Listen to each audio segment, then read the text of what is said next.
Shana, welcome to the new mid. Thank you for being here. Thank you for having me. Okay, so it's very obvious you are not in midlife.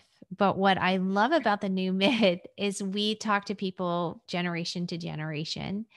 And I wanted to talk to you. We were on the SAS magazine together, which was really fun. Goes um, fast.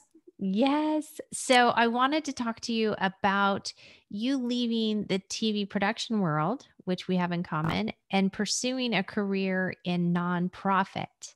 So, what made you decide to make that type of a change? So, I really had this dream of like going to Hollywood or, New York one day and working on productions. I'm like always the kind of person who would watch TV and say how I wanted to do things differently. Well, my first TV gig out of college was at the local news station. So I was on the perfect path to like where I wanted to go and making great connections. But what I was doing in the early stages of my TV career was being behind a camera. So I would hear news reporters talk about like local issues in our community. And just for the simple fact that my job became so repetitive, like working a camera, giving cues, I could do it in my sleep almost. I would pay close attention to like what they were reporting on. I'll be honest, I probably did not watch the news as much as I should have before that job. But I just remember feeling so helpless. Like, they would talk about just what's going on in Frederick County or Washington County in that area. And I just felt like I feel so helpless back here behind a camera. I'm doing the same thing. And I feel like I'm not meant to be doing the same thing every day. And I put that into the universe. And I decided to leave. My parents were like, "You're crazy. You need to find a job right now. Like, this is wild." And then the rest is history. I got a job in the nonprofit field, and what I'm doing is not at all repetitive. It's different every day. Well, it's interesting because you decided to join United Way. What made you decide to Mhm. go to United Way? Okay, so this is a fun story. My senior year of college, well, I'll start with my junior year. So, my junior year of college, they did this alternative winter break where you could go to New Orleans for free, but you have to volunteer. So, all my friends were like, "Yeah, let's go to New Orleans. Like, let's just sign up and say we're going to volunteer so we get in and then we can go have fun. We could also volunteer too." So, I did that and we got in and we had a great time. And we volunteered as well. And that was like my first real like volunteer experience and exposure to the United Way brand. But it gets better. So my senior year, I'm working for the school newspaper, production, life, and media. And I get a assignment to write about how the Jersey Shore was destroyed by Hurricane Sandy. So they can't do the Jersey Shore show, fist bumps and all that good stuff. They can't do this show anymore because it's completely destroyed there.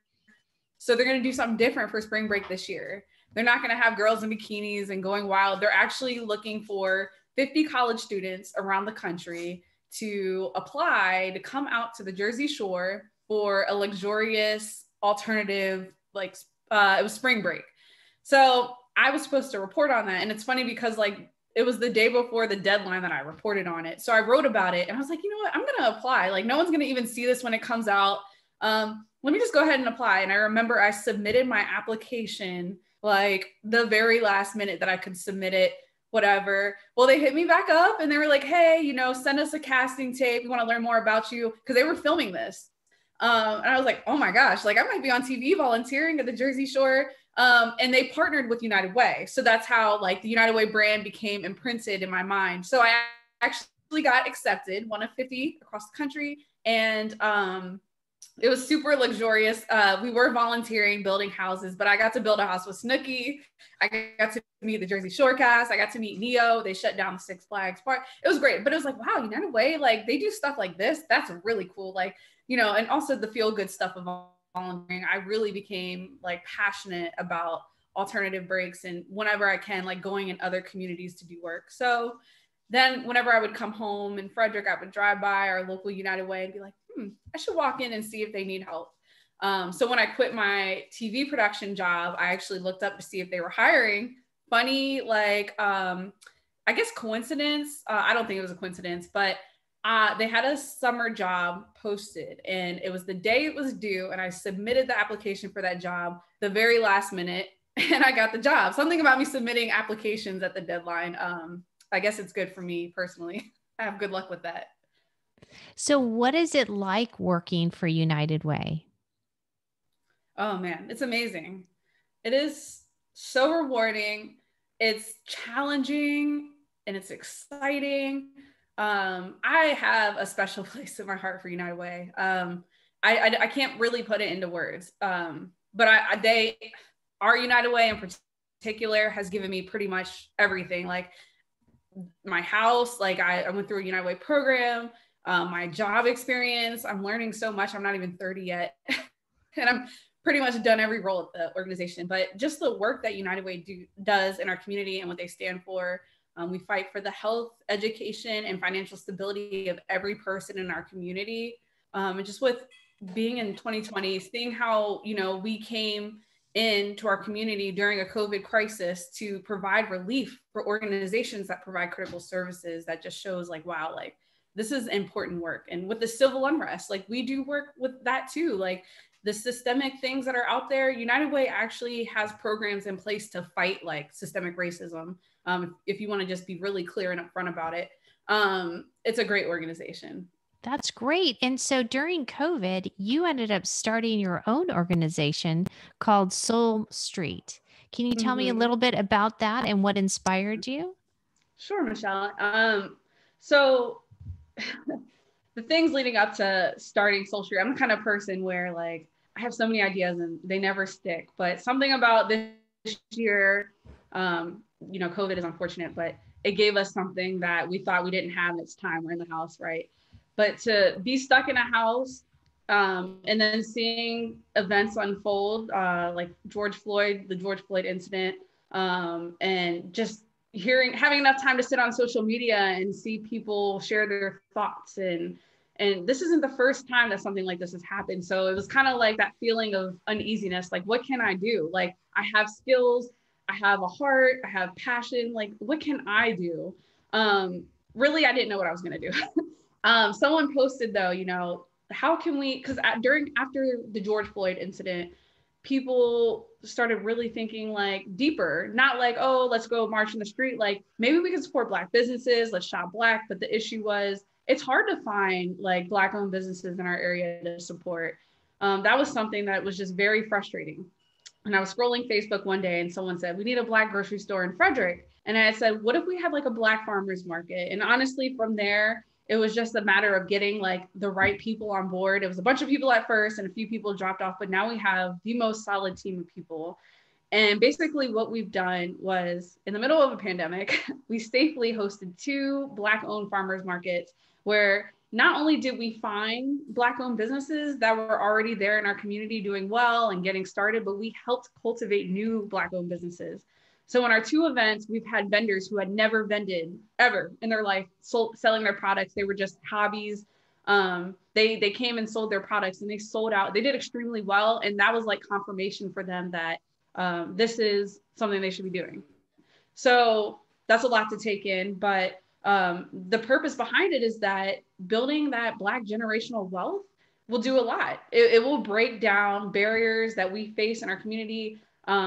It's going to help our children like see that they can be their own bosses, they can exchange money, and they can go, pursue an education and go into business, and just to see people who look like them being their own bosses. I think that's just huge. But I could go on forever about this, but this is like our form of activism. We're co-founders. I had an idea, but like it's a group of business owners. They literally just brought it to fruition, and we all work so hard. We've met every Tuesday since June 13th, I think. And we're so dedicated to this. And our goal is to bring a regular, one of the things to do is bring a regular farmers market for Black owned businesses. There's so many out there. There's so many people who want to get started. And we just want to be a platform for that and provide resources and education, and help the Black business community thrive here in Frederick. That's amazing. And I love that you weren't afraid to get started and just jump in to do it. Mm-hmm. And I was worried about myself because I know that I have so many ideas and I get so excited about things, and then I'm on to the next thing. But this is something that, you know, it affects me, it affects my daughter and her future generations. And honestly, I think a lot of us are to the point where we've just had enough. We want real change, and we got time. So change is coming. Well, you know, I think it's interesting because being in midlife, we've seen a lot kind of happen, and you get hopeful that things are going to change, and then it doesn't. And it's wonderful to see your generation actually making things happen. Yeah, for You know, so sure. I mean, so I would love to ask you if there's someone, because right now in midlife, a lot of times we're needing to take pivots, we're needing to kind of do something else. What would you suggest to somebody who's thinking about going into the private, the nonprofit, and somebody who might want to start something like a Soul Street? You know, I say you just have to have a heart. For if you have a big heart and there's something that just really is important to you, figure it out. Everyone has one thing that's so important to them. I couldn't figure mine out. I have so many things that are important to me, but this, like, you know, like equality and, you know, battling racism, that's important to me because it's my daughter. You know, I want her to have a better life than I had, and our ancestors. But find something that really matters to you and decide how far you want to take it. I think going into nonprofits, it doesn't have to be a nonprofit you're extremely passionate about. I think there's other perks to nonprofits where you're going to get great experience. Michelle, when I started, I was the volunteer manager, and then I went into doing some community impact work and then marketing. And now I'm pretty much the fundraiser where I'm at. So I'm not even 30 yet. The only thing left for me to do is be the CEO. So that gives me hope for, you know, with Soul Street, where I want to go with that, and, you know, future opportunities at United Way. But it's really just listen to when you're watching the news or you're scrolling Facebook, whatever you're doing, pay attention to how certain things make you feel. And if something really screams at you, think about what you can do to make a difference. I think all of us are here to make a difference in some way. All of us have like a certain gift that only we can provide. So it's just really just looking within and thinking about that. You really do have to have a big heart to go into nonprofits too, because it doesn't pay in money. It pays in other ways. I mean, you can get paid, but you know, it's not about the money for nonprofits. Well, I think you're absolutely right about having a big heart, and that's very apparent. You have an amazing heart, and I love how you are just a go-getter. So, when there's an obstacle, when you're facing an obstacle, what advice would you give people to overcome that and keep moving forward? This is a big thing that I've learned this year. When something seems hard or impossible, you have to realize it's happening for a reason. That obstacle is there for a reason, because nothing worth having is easy. And that's how you build your experience. So, you know, I have projects, you know, work in the nonprofit field, you can get a project at the last second that needs to be submitted in the morning. It's already 6 o'clock at night. And it's like, I don't want to do this. Like, I'm tired. I have a kid. Like, but at the same time, it's your job.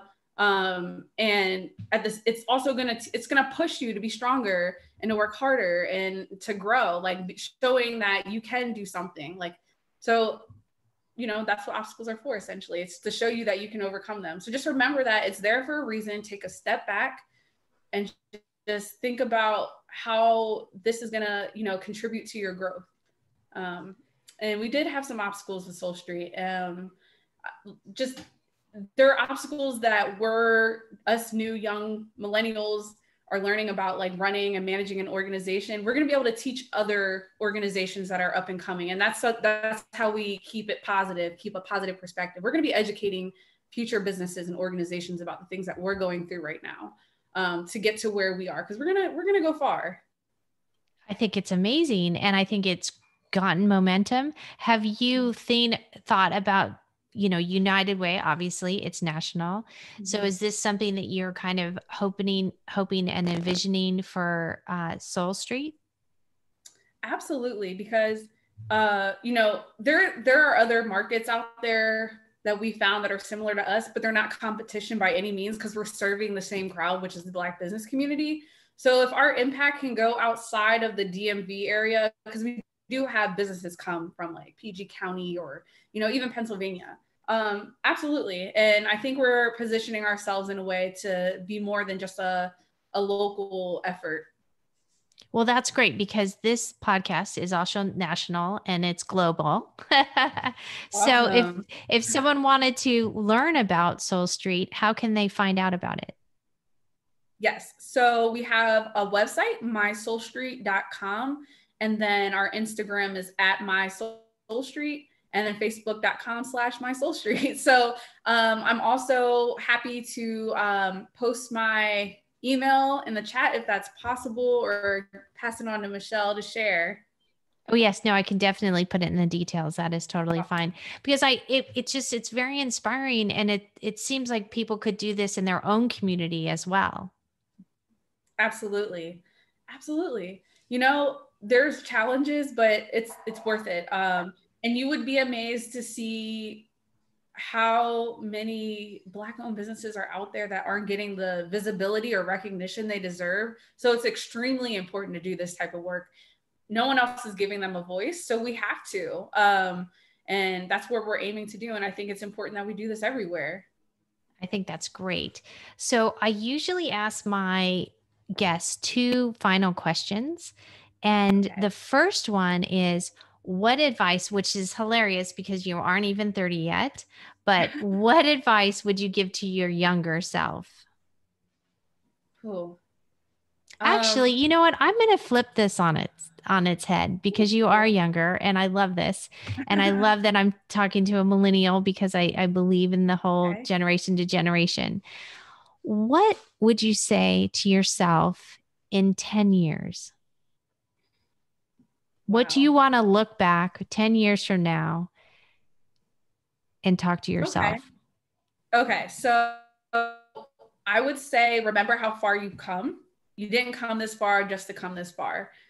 Because, and I tell myself that now, you know what I mean? Self-doubt can always be, you know, that enemy that we all have, but I did not come this far to only come this far. And I know that there's so much more that we have to do. We are so, yeah, we celebrate what we've done with Soul Street. It's only been 2 events, but we have so much work to do. And that's not the end. So I just like to say that to myself. And if I could tell my younger self something, because I feel like I could maybe answer this question. Um, I would tell my younger self that um, because I'm new to, like, this is kind of like business, what we're doing with Soul Street. You just can't be too emotional in business. I am such a feeler. I have such a big heart, but in starting an organization, because, you know, the big heart is great for nonprofits, but in starting and being behind, like, forming an organization, you got to remove the emotion.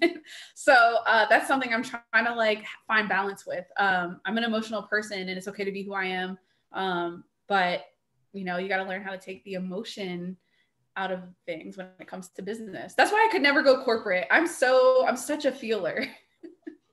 Well, you know, it's interesting because what you're doing, I'm sure you've gotten some pushback. Yeah, for sure. Definitely. You know, just as anything that, you know, would happen being a female, but even a minority female, and just in general. Right. So trying to learn how to overcome that is definitely got to be interesting. Yep, absolutely. No room for emotions. Well, you know, it's funny because they do talk about Ray Dalio, who is this. He's a billionaire. He talks about making decisions and being very stoic. So taking the Mhm. emotion out of it and just Yes, making a decision very stoically, logically. absolutely. That's sort of the best way to handle that. And so I imagine, you know, you've had all of these over the summer, everything that Black Lives Matters, everything that's very emotional, but you Yeah. use that to make something positive and using your background in the United Way. So have Mhm. you been able to, how is that working both with United Way and starting up this business? Yeah, I mean, you know, it's taking something negative and channeling it into something positive. Absolutely. But it's also hard, and we have to acknowledge the reality of how mentally draining it has been. I remember in the thick of it back in June, July, I was like, how am I supposed to go to work and act like I'm okay right now and have these Zoom meetings? I'm not okay. Like, this is not okay what's going on right now. So again, taking that out and channeling my negativity, the negative emotions into something positive, to create change. I mean, I think that's what our generation is going to do to make things better for the next generation. And I know my daughter's generation is going to do great things too. Well, how are you feeling now? I'm exhausted and I'm tired. I'm really tired, but I can't stop going. You know what I mean? That's just how I feel. I think I'm on just have a good speed going right now. I'm tired, but this isn't the time. I'm never going to have this much time again. I feel like with COVID, again, it's a horrible thing that has happened, but we are not going to ever get this time back. I already find myself missing quarantine because, things are open back up. I kind of already miss quarantine. So I'm remembering that this is a unique year and we're not going to always have this much time, and I need to use it and keep my momentum, just so that Soul Street can be in a good place when things do open back up and we can have a nice system going in a good structure. Well, you were saying that it was hard for you during the summer to be in Zoom meetings. Yeah. Is that still the case? Or do you feel because you've actually are doing something and progressing, it's a little bit easier? Oh, no. Things are definitely still feel very, I'm hopeful, but I still feel drained emotionally. Just whenever something else comes up, I'm just kind of numb. I can't watch another video of a man being suffocated to death by a police officer. I just cannot. I'm tired of it. So, but I'm just one person. I wasn't the one who was humiliated on camera and lost my life. So I have to do it for George. I have to do it for Brianna. I have to do it for all of them. My suffering is nothing compared to what people have gone through. So to answer your question, I am absolutely exhausted, but at the same time, I'm determined. And my last question that I think will parlay really nicely into this is, if someone wants to get started, but they're hesitating to do an organization like you're doing, or to pivot and change and go from corporate to nonprofit, what advice would you give them to just get going and get started? Like Nike says, just do it. And I know that's so cliche, but literally just do it. You'll know though. I feel like you'll just know. I've had things where I've hesitated on, but like with Soul Street, I just knew. We have our Tuesday night calls and I'm tired, but once you're there and you just know. So honestly, the first thing to do though, some advice is to do one small thing at a time. Rome wasn't built in a day. Maybe make a list or write down your ideas. That's day one. Day two, maybe you make a phone call. Every little bit does add up, and pace yourself, but definitely just do it. Who's stopping you other than yourself? If you believe in yourself, then you can totally go get it. It's yours. That's great. Well, this has been so much fun. Thank you so much for coming on. And again, I know you're a young pup, but it was yes, so wonderful to meet you. And I love what you're doing and I love your spirit. Thank you. And I wish you all the success. I hope, you do talk to some of us midlifers though, and getting some advice on some of the business stuff. I will tell you this right now. I've had mentors throughout my career, and I could not do it without my mentors. You know what I mean? It's always nice to have different perspectives from people who are more seasoned and have gone through things. And honestly, I owe a lot of what I've achieved, to them. So I will definitely be commenting and messaging the midlifers. Oh, well, that is great. Well, thank you so much for the interview, for doing this, and good luck. Thank you so much.